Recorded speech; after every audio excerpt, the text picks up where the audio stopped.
문재인 대통령과 여당의 새 지도부가 오늘 처음으로 공식적인 만남을 가졌습니다.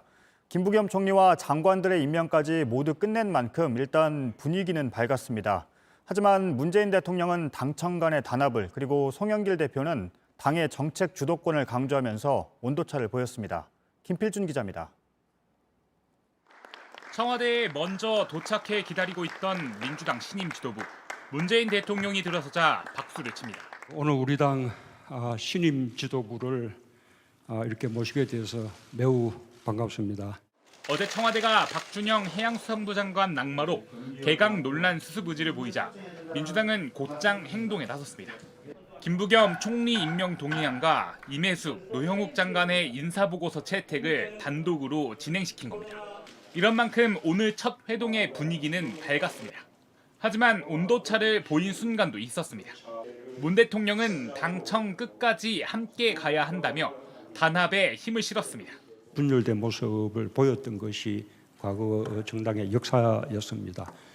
우리가 새로운 역사를 만들어 나가길 바랍니다. 하지만 당내 비주류 출신인 송 대표 화답의 방점은 좀 달랐습니다.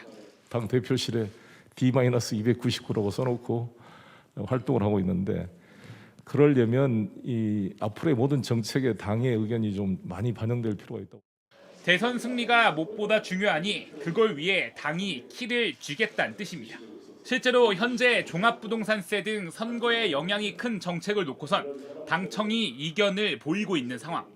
박준영 후보자 정리도 민주당 초선 의원들이 최소 한 명은 낙마시켜야 한다며 청와대를 압박한 뒤에 이루어졌습니다. 이에 따라 오늘 간담회 이후 또다시 당청 간 소통은 원활하다고 설명했지만 당과 청이 이번 인사공매에서 보셨지만 소통을 잘했고 이미 드러나기 시작한 온도차는 대선이 다가올수록 더 커질 수 있다는 전망이 나옵니다. JTBC 김필준입니다. 국민의힘도 오늘 청와대로 향했습니다. 대통령과 여당의 회동이 열리기 직전에 청와대 앞으로 가서 총리와 장관들의 임명에 대해 강하게 항의했습니다. 유한울 기자입니다. 국민 무시, 협치 파괴, 문정부를 규탄한다. 청와대 앞에 서연 의원총회에서 국민의힘은 김부겸 총리와 임혜숙, 노형욱 두 장관의 임명 강행을 인사 참사라고 주장했습니다. 청와대의 각본과 감독하에서 민주당이 그 배우로 등장해서 실천에 옮긴 참사라고 생각됩니다.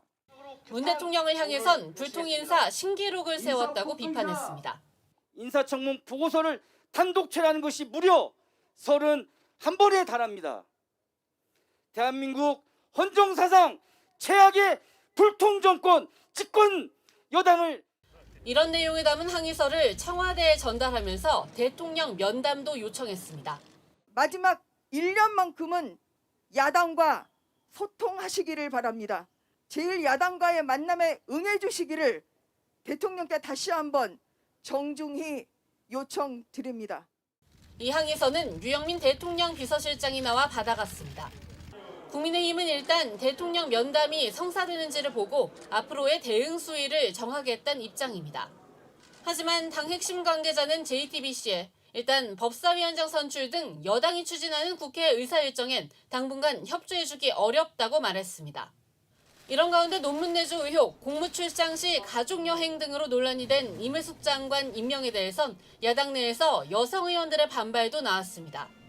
윤희숙 의원은 능력과 자질이 모자라도 여자라 상관없다는 게 현 정부식 페미니즘이냐며 20대 양성 갈등에 기름을 붓는 짓이라고 주장했습니다. JTBC 유한울입니다. 네, 오늘 담벼락을 사이에 두고 회동과 시위가 있었던 청와대로 가보겠습니다. 박민규 기자, 어제 저녁에 국회에서 총리 임명 동의안이 처리된 후에 말 그대로 속전속결로 임명까지 진행했네요. 신임 장관들에게도 임명장을 줬죠. 그러면 오늘 김부겸 총리가 바로 일정을 시작했습니까? 네, 그렇습니다. 그런데 이 김부겸 총리는 오늘 임명장을 받기 전에, 그러니까 어제 국회에서 임명 동의안이 처리되자마자 총리 일정을 공지했습니다. 적극적인 행보인데요. 오늘 출근길 소감 들어보시죠. 철저하게 통합을 지향하는 그런 총리가 되고 여야 모두에게 정말 성심성의껏 상황을 설명드리고 도와달라고 호소하고 그렇게 해나가겠습니다.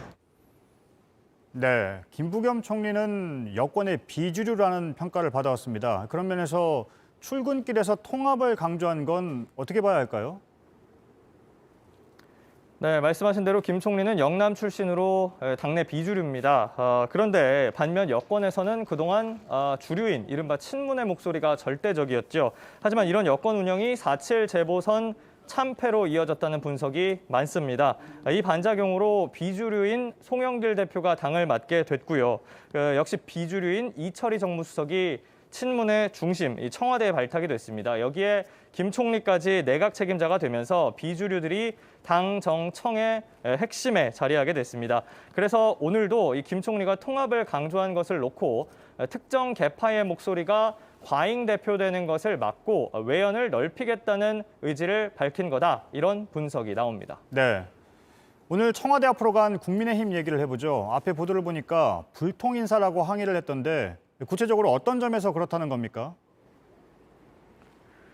네, 오늘 문 대통령이 두 장관을 임명하면서 현 정부 들어서 야당의 동의 없이 임명된 장관은 모두 31명이 됐습니다. 그래서 이걸 두고 야당은 노무현, 이명박, 박근혜 정부 사례를 다 합친 것보다 이게 더 많다면서 불통 인사, 신기록 이런 표현으로 비판의 날을 세운 겁니다. 네, 청와대에서 박민규 기자였습니다. 오늘 청와대 회동에서 나온 발언처럼 여당의 초점은 지금 대선에 맞춰져 있습니다. 그중에서도 가장 급한 부동산 정책을 손보는 데 집중하고 있습니다. 다음 달 기준으로 고지서가 발부될 주택보유세, 그러니까 재산세부터 손질할 계획입니다. 하지만 종합부동산세를 놓곤 청와대와는 물론 당 안에서도 다른 목소리가 나오고 있어서 진통이 이어질 걸로 보입니다. 이희정 기자입니다. 민주당 송영길 대표는 문재인 대통령 앞에서 재산세 손질 의사를 명확히 했습니다. 당장 내년 재산세 부과 문제부터 해서 잘 긴밀히 논의해서 처리하겠습니다. 재산세 부과 기준일은 다음 달 1일. 그러니까 보름 안에 제도를 손질해 재산세에 대한 불만을 줄일 길을 찾겠다는 겁니다.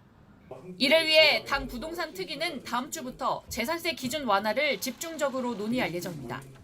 현재로선 6억 원인 재산세 감면 상한선을 9억 원까지 끌어올리는 방안이 유력합니다.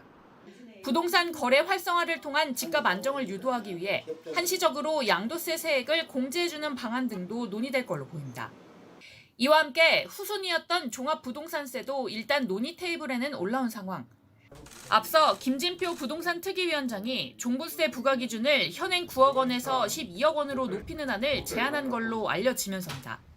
김 위원장의 주장은 재산세 과세 구간을 정리하다 보면 결국 종부세 손질로 이어질 수밖에 없다는 취지입니다. 하지만 종부세 완화에 대해선 청와대가 아직 신중론을 펴고 있습니다. 어떤 또 수요나 어떤 과세 형평성 측면에서도 같이 또 강한 고려가 있어야 될 것이고. 게다가 당내 의견도 완화해야 한다는 쪽과 손대선 안 된다는 쪽으로 갈라져 있습니다. 이 때문에 종부세가 부과되는 연말 그리고 내년 대선이 다가올수록 여당과 청와대 또 여당 내 강경론과 수정론 사이에 논쟁이 더 뜨거워질 걸로 보입니다. JTBC 이희정입니다.